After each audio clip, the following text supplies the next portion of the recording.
नमस्कार. स्वादिष्ट रेसिपीजमध्ये आज आपण बनवणार आहोत अगदी सोप्या पद्धतीने अतिशय चमचमीत अशी अंड्याची भाजी. अगदी झटपट अशी ही भाजी तयार होते. चला तर मग त्यासाठी लागणारं साहित्य आणि कृती बघूया. इथे मी 2 मध्यम आकाराचे कांदे बारीक चिरून घेतलेले आहेत. एक मध्यम आकाराचा पूर्ण पिकलेला टोमॅटो बारीक चिरून घेतलेला आहे. कोथिंबीर बारीक चिरून घेतलेली आहे आणि 2 मिरच्या उभ्या चिरून घेतलेल्या आहेत. 2-3 लसणाच्या पाकळ्या बारीक चिरून घेतलेल्या आहेत. आणि इथे मी घेतलेले आहे 4 अंडी. ही अंडी उकडून त्याचं कवच काढून घेतलेलं आहे. आता आपल्याला याच्यामधला पिवळा भाग काढून घ्यायचा आहे. अशा प्रकारे याच्यामधला हा पिवळा भाग आपण काढून घेणार आहोत.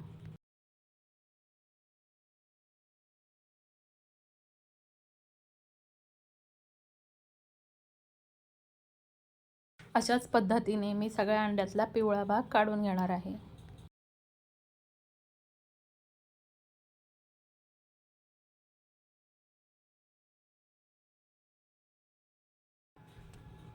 आता हा पिवळा भाग आपल्याला बाजूला ठेवून द्यायचा आहे.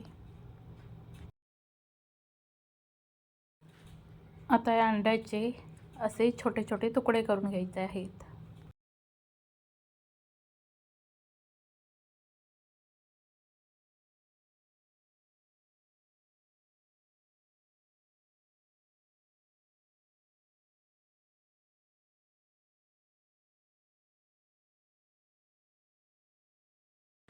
आता मी गॅसवरती कढई तापायला ठेवलेली आहे.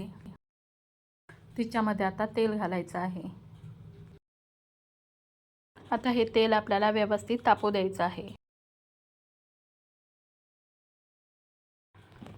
तेल व्यवस्थित तापलं की त्याच्यामध्ये आपल्याला बारीक चिरलेला लसूण घालायचा आहे.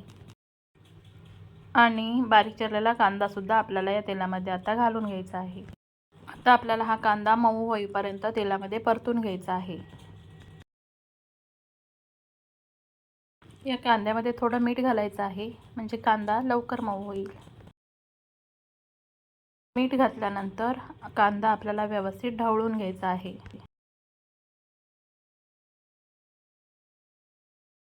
आता कांदा बऱ्यापैकी मऊ झालेला आहे.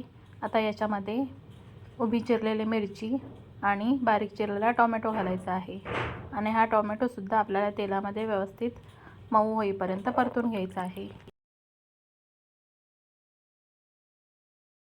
आता या कढईवरती आपल्याला झाकण ठेवायचं आहे आणि झाकण ठेवून आपल्याला हा कांदा आणि टोमॅटो व्यवस्थित शिजवून घ्यायचा आहे. झाकण ठेवून शिजवल्यामुळे कांदा टोमॅटो लवकर मऊ होतो. तुम्ही बघू शकता टोमॅटो किती व्यवस्थित शिजलेला आहे. आता एकदा हा कांदा टोमॅटो व्यवस्थित परतून घ्यायचा आहे. आणि आता याच्यामध्ये 2 चमचे कांदा खोबऱ्याचं वाटण घालायचं आहे. आता याच्यामध्ये काश्मीरी मिरची पावडर, चवीनुसार तिखट मसाला आणि हळद घालायची आहे.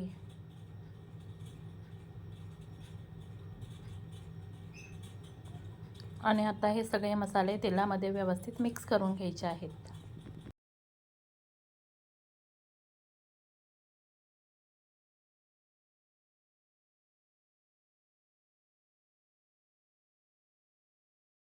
आणि आता याच्यामध्ये थोडी कोथिंबीर घालून हा मसाला तेल सुटेपर्यंत व्यवस्थित परतून घ्यायचा आहे.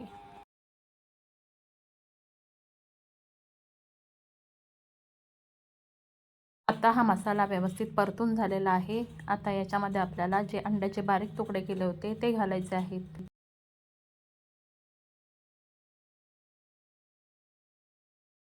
हे अंड्याचे तुकडे आता आपल्या या मसाल्यामध्ये व्यवस्थित मिक्स करून घ्यायचे आहेत.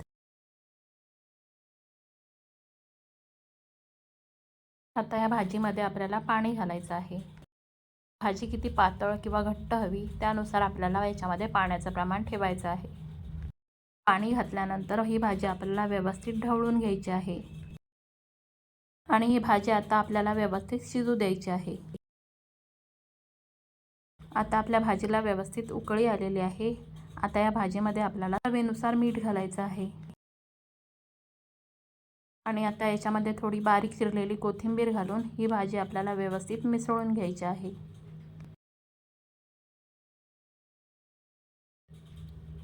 आता भाजीला व्यवस्थित उकळी आलेली आहे. आता गॅस मंद करायचा आहे आणि याच्यावर झाकण ठेवून या भाजीला एक वाफ काढून घ्यायची आहे. जवळपास 5 मिनिटं होत आलेले आहेत. आता आपण झाकण काढून बघूया. आता आपली भाजी व्यवस्थित शिजलेली आहे. आता ही भाजी आपल्याला तळापासून एकदा व्यवस्थित ढवळून घ्यायची आहे. आता या भाजीमध्ये आपल्याला अंड्याचा जो पिवळा भाग आपण बाजूला ठेवला होता तो घालायचा आहे आणि ही भाजी हलक्या हाताने व्यवस्थित ढवळून घ्यायची आहे. आणि आता याला एक उकळी येऊ द्यायची आहे आणि गॅस बंद करायचा आहे. अशा प्रकारे आपली अंड्याची चमचमीत अशी भाजी तयार झालेली आहे. भाजी चवीला खूप सुंदर लागते. ही भाजी तुम्ही चपाती, भाकरी किंवा भातासोबतही खाऊ शकता. अतिशय झटपट होणारी अशी ही रेसिपी आहे. तुम्हाला जर ही माझी रेसिपी आवडली असेल तर व्हिडिओला लाईक आणि चॅनलला सबस्क्राईब करायला विसरू नका.